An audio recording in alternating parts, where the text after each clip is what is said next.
A January night. Wind claws at the house until the walls pulse and groan. Snow presses tight against every window, every door. The fire shrinks. Breath clouds the kitchen air.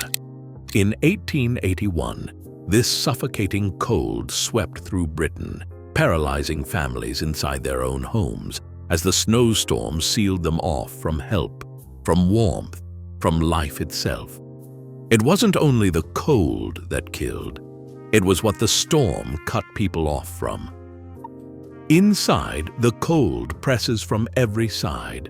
Walls shudder as the wind finds every gap, each gust driving a fine dust of snow through the cracks and seams.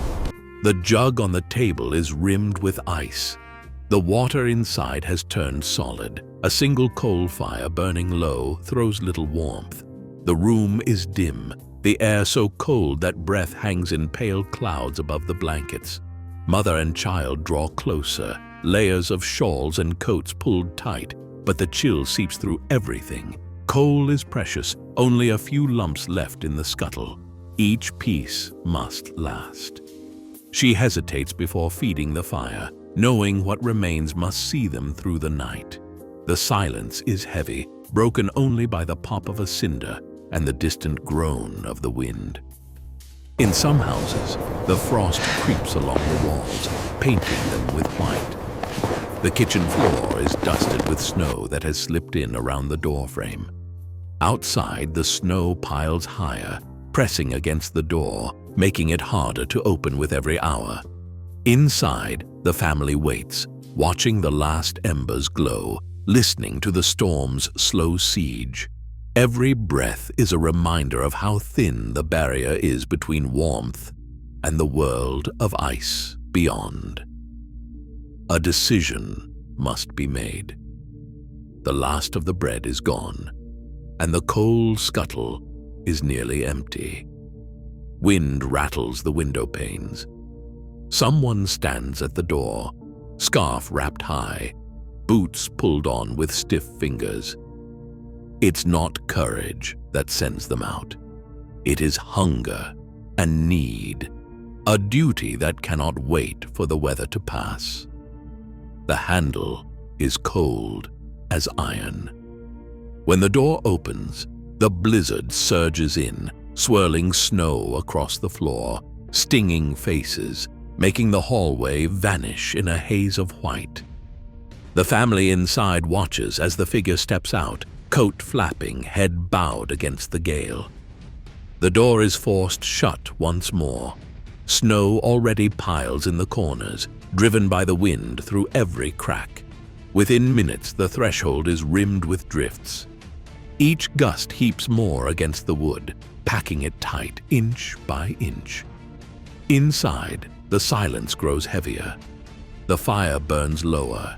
The outline of boots fades from the step, lost beneath the rising snow. Soon the door will not open at all. The storm presses in, sealing the house from the world, leaving those within to wait and wonder if the one who left will ever return. Lanes disappear beneath a white plain. Where hedges once marked the edge of the road, there is only a smooth, drifting surface. No shapes, no shadows, just the rise and fall of snow against the sky. Paths that led from cottage to village vanish overnight, buried so deeply that a person could walk above where fences and shrubs once stood. Doors that opened easily yesterday are now pressed tight by drifts, the wood bowing inward beneath the weight. A villager stands in the half-light of morning, peering through frost-laced glass at a world that no longer resembles the one they knew. The lane beyond the gate is gone, erased by the storm. Footsteps fade within a few yards, lost to the wind and the endless white. No post arrives. The usual clatter of the mail cart is missing, its route swallowed by snow. News from the next parish, from the world beyond, is cut off. Even the sound of distant voices is absent. No one calls. No one passes along the lane. The silence is not peaceful. It is a kind of waiting. In the village, windows glow faintly behind curtains drawn tight.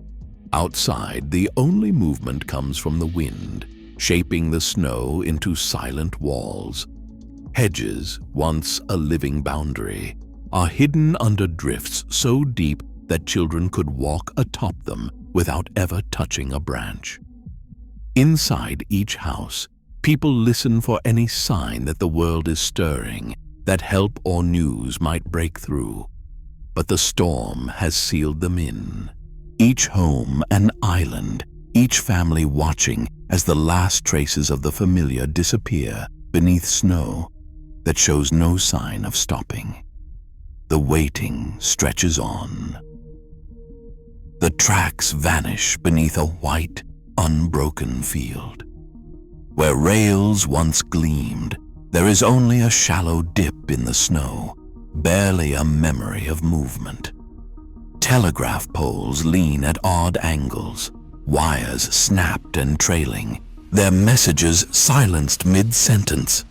Along one line, a passenger train sits stranded, its carriages half buried, windows crusted with frost, doors frozen shut.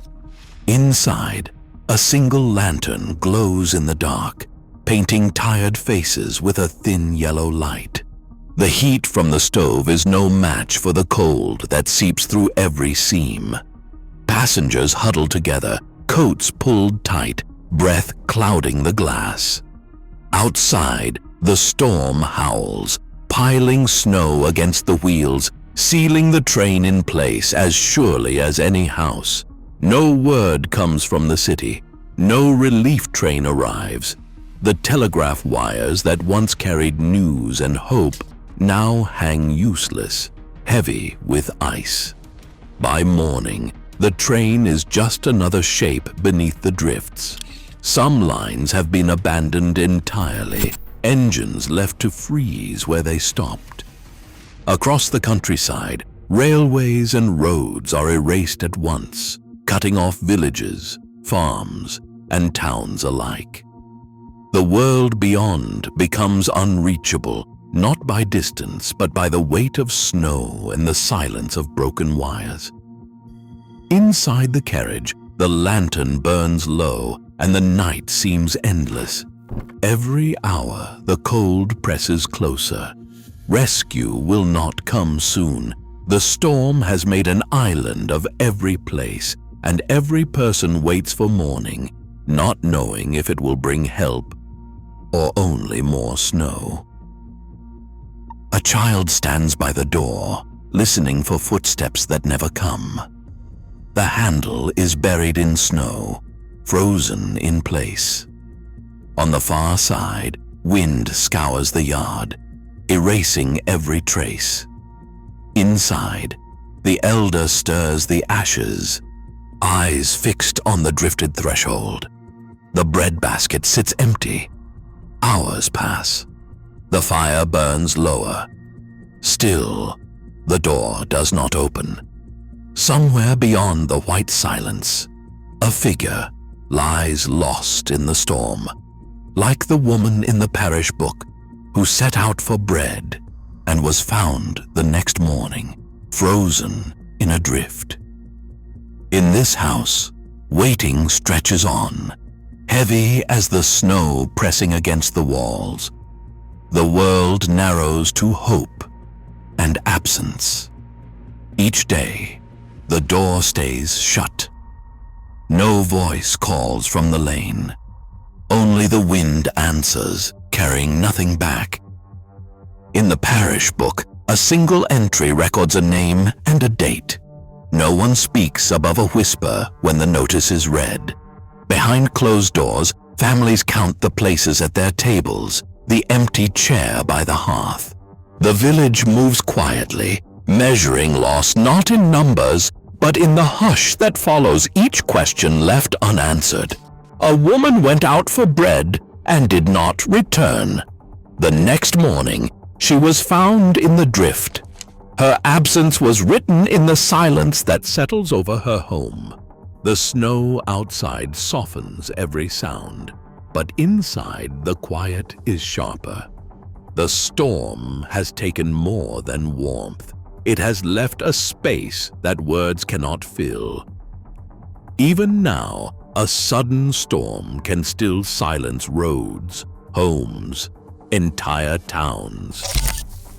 The lessons of 1881, our dependence, our vulnerability, have not melted away. As weather grows more unpredictable, resilience depends not just on infrastructure, but on each other. Some stories linger in the quiet after the thaw. Thank you for watching.